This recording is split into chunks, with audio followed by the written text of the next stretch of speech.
देश के सामने पिछले कई महीनों से एक बहुत बड़ा मुद्दा मंडरा रहा है, वो है गैस के दामों का।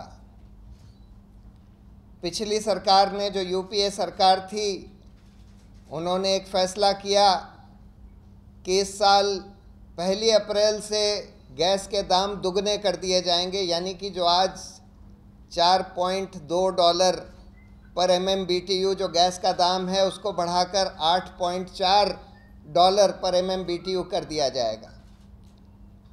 वो फैसला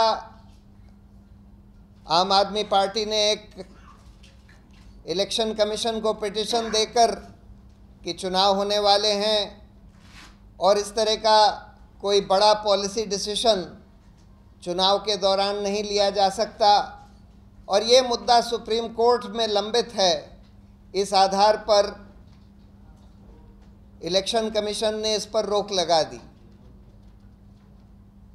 लेकिन और ये बोला कि अब ये अगली सरकार तय करे। नई सरकार आ गई और नई सरकार के पेट्रोलियम मंत्रालय ने फिर से यही दलील दी है कि गैस के दाम दुगने कर दिए जाएं और कैबिनेट को नोट पुटअप किया गया और अब कैबिनेट को उस पर फैसला लेना है। अगर गैस के दाम दुगने कर दिए गए तो उससे महंगाई बहुत बढ़ेगी। बिजली के दाम, जो गैस से बिजली बनाई जाती है, सीधे सीधे करीब करीब दुगनी हो जाएगी। फर्टिलाइज़र के दाम कम से कम 1.5 हो जाएंगे, जो आज पूरे देश में किसान यूज़ करते हैं। ट्रांसपोर्टेशन के दाम बहुत बढ़ जाएंगे, तो यानी कि महंगाई बहुत बढ़ेगी अगर गैस के दाम दुगने कर दिए जाएं। और ये सब आखिर में एक कंपनी को फ़ायदा पहुंचाने के लिए किया जा रहा है, क्योंकि पब्लिक सेक्टर ONGC के अलावा एक कंपनी है रिलायंस, जिसके पास हिंदुस्तान के गैस के कुएं हैं। एक ही प्राइवेट कंपनी है जिसके पास गैस के कुएं हैं और उसको इस देश की कम से कम आधी गैस प्रोड्यूस करनी थी। 80 MMCD उनको प्रोड्यूस करनी थी, जो कि इस पूरे देश का जितना गैस का प्रोडक्शन है उसका आधे से ज़्यादा होता। तो एक कंपनी को फ़ायदा पहुंचाने के लिए ये फैसला लेने की कोशिश करी जा रही है। इस पर गैस के दाम बढ़ाने का जोर सरकार के ऊपर लगाने के लिए रिलायंस ने गैस का प्रोडक्शन 80 MMCD से गिरा कर 8 MMCD यानी कि सिर्फ 10% कर दिया है। और इसको घटाने की वजह से इस देश के बहुत सारे गैस बेस्ड पावर प्लांट्स जो हैं आज बंद पड़े हैं और उसके अलावा फर्टिलाइज़र कंपनियों को भी बहुत नुकसान हो रहा है। लेकिन और इसकी वजह से पार्लियामेंट्री स्टैंडिंग कमेटी ने ये दलील दी थी कि रिलायंस का कॉन्ट्रैक्ट टर्मिनेट करके इनसे कुएं वापस लिए जाने चाहिए, जो कि हमारे कॉन्ट्रैक्ट में ही लिखा है। अगर आप कॉन्ट्रैक्ट को वायलेट करते हैं, इस तरह से करते हैं, तो आपसे कुएं वापस लेकर सरकार के पास आ जाने चाहिए थे। लेकिन वो करने के बजाय लगातार ये कोशिश रही कि हर तरह से उनको फ़ायदा पहुंचाया जाए कि गैस के दाम भी दुगने कर दिए जाएं। इस पर CAG ने एक पहली रिपोर्ट दी 2011 में, जिसमें उन्होंने काफ़ी विस्तार से ये बताया कि रिलायंस ने किस तरह से गैस के कुएं के ऊपर बैठे रहे, जो रिलिंक्विश कर देने चाहिए थे। यानी कि कॉन्ट्रैक्ट में लिखा है कि 50% जितना एरिया उनको दिया गया था 5 साल के अंदर छोड़ना था और 7 साल के अंदर तो बाकी सिवाय जितना डेवलप्ड फील्ड्स थीं, जो कि सिर्फ 5% थीं, उसको छोड़कर 95% सरकार को वापस देना था। वो कुछ नहीं दिया। सिंगल बिड कॉन्ट्रैक्ट्स दिए गए। एक कंपनी थी एकर, जिसको कि 10 में से 8 कॉन्ट्रैक्ट्स सिंगल फाइनेंशियल बिड पर बाकी सारे बिडर्स को डिस्क्वालीफाई कर दिए गए। ये सब पहली रिपोर्ट में लिखा था। उसके बाद पार्लियामेंट्री स्टैंडिंग कमेटी की रिपोर्ट आई, जिसमें गैस के दाम बढ़ाने को अपोज कर तो किया ही, लेकिन साथ साथ ये भी लिखा कि ये फील्ड्स रिलायंस से वापस हो जानी चाहिए थी। अभी हाल में ओएनजीसी ने दिल्ली हाई कोर्ट में एक सूट फाइल किया है रिलायंस और हिंदुस्तान सरकार के खिलाफ, यानी कि सरकारी कंपनी, जिस पर कि वीरप्पा मोइली साहब ने 26 मई, जब चुनाव के नतीजे आ चुके थे, दूसरी गवर्नमेंट आने के 2-3 दिन पहले वीरप्पा मोइली साहब ने एक नोट लिखा कि ओएनजीसी की कैसे हिम्मत हुई रिलायंस और सरकार के खिलाफ सूट फाइल करने की।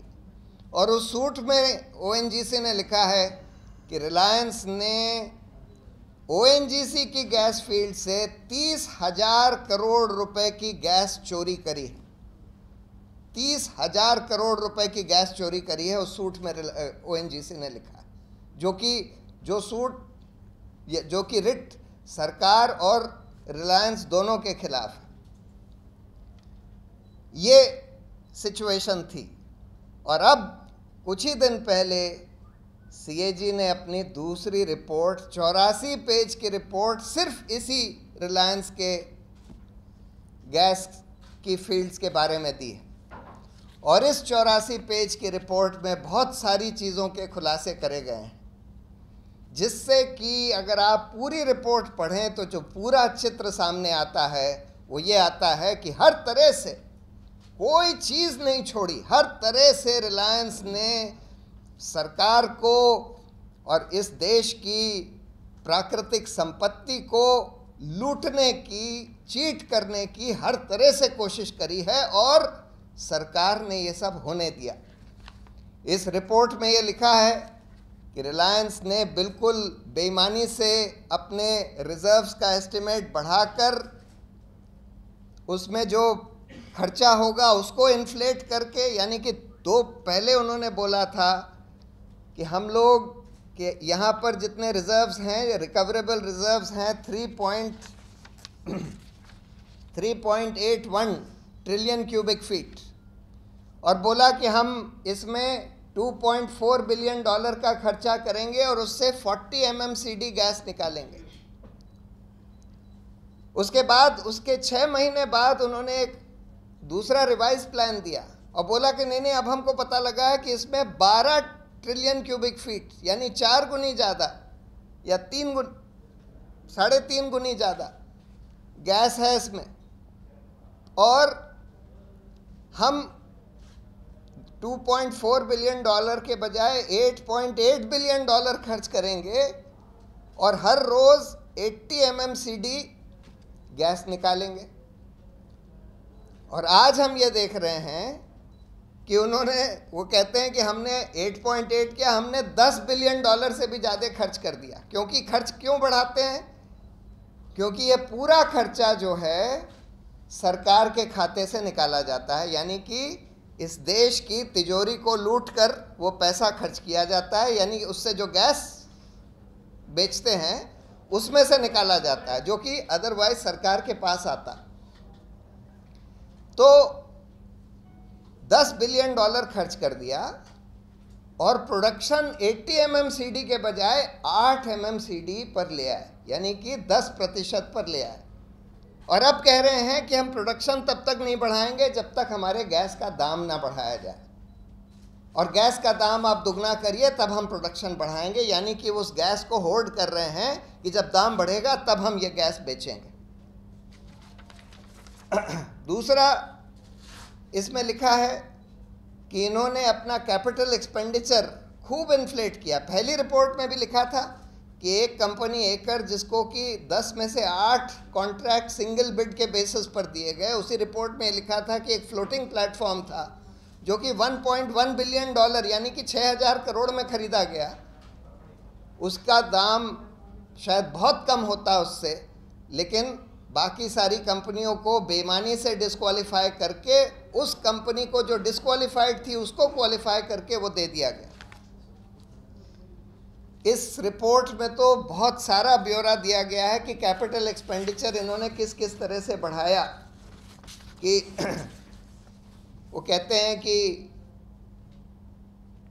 Reliance provided huge concessions to a vendor for engineering, procurement, installation and construction of offshore facilities. This amounted to $280 million, यानी कि करीब करीब 2000 करोड़। इसी तरह से अलग अलग चीज़ों पर, बहुत सारी चीज़ों पर उन्होंने बोला है कि ये भी उन्होंने इन्फ्लेट किया, ये भी गलत पेमेंट किया, ये भी गलत पेमेंट किया, और कुल मिलाकर उन्होंने लिखा है $580 मिलियन। जो CAG देख पाया, इन्होंने तो CAG ने अपनी रिपोर्ट में शुरू में ये लिखा है कि रिलायंस ने हमको अपनी किताबें नहीं दिखाई, अपने सिस्टम्स का एक्सेस नहीं दिया, हमको ठीक से ऑडिट करने ही नहीं दिया, बहुत थोड़े से रिकॉर्ड्स दिए, जबकि कायदे से उनको सारे रिकॉर्ड देने होते, क्योंकि ये तो CAG का government ordered, government mandated audit था। और CAG एक्ट के हिसाब से CAG को ऐसे कॉन्ट्रैक्ट्स का ऑडिट करना ज़रूरी है।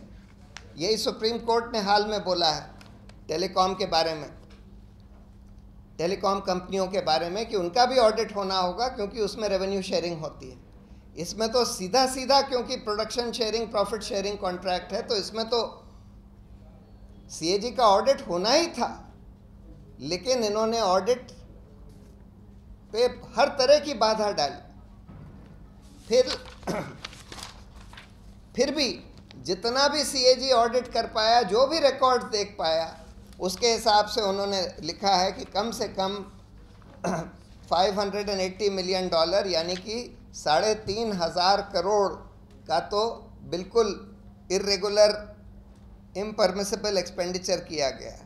फिर उन्होंने बोला कि गैस के दाम जो इनको अलाउड थे उससे ज़्यादा चार्ज किए, मार्केटिंग मार्जिन वगैरह ज़्यादा चार्ज किया, और इस हिसाब से और करीब $372 मिलियन और एक्सेस पेमेंट ले लिया बाकी लोगों से।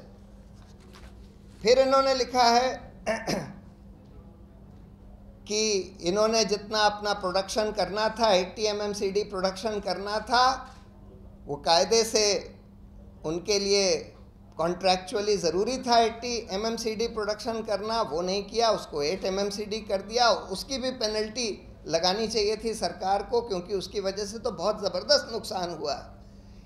80 से 8 लाने का मतलब ये है कि इस देश का गैस का प्रोडक्शन आधा हो गया, और इसका मतलब ये है कि हमारे बहुत सारे जो पावर प्लांट जो हैं आज आइडल पड़े हैं, और गैस, ये जो फर्टिलाइज़र कंपनियों को गैस इंपोर्ट करनी पड़ रही है बहुत हाई दाम में, उसका सारा अगर खामियाजा लिया जाए तो दसियों हज़ार करोड़, कम से कम 50,000 करोड़ की पेनल्टी रिलायंस के ऊपर लगनी चाहिए थी इसकी वजह से। और इसीलिए पार्लियामेंट्री स्टैंडिंग कमेटी ने बोला कि ये सारा कॉन्ट्रैक्ट टर्मिनेट करके ये गैस फील्ड्स हिंदुस्तान को वापस ले लेनी चाहिए थी, सरकार को वापस ले लेनी चाहिए थी।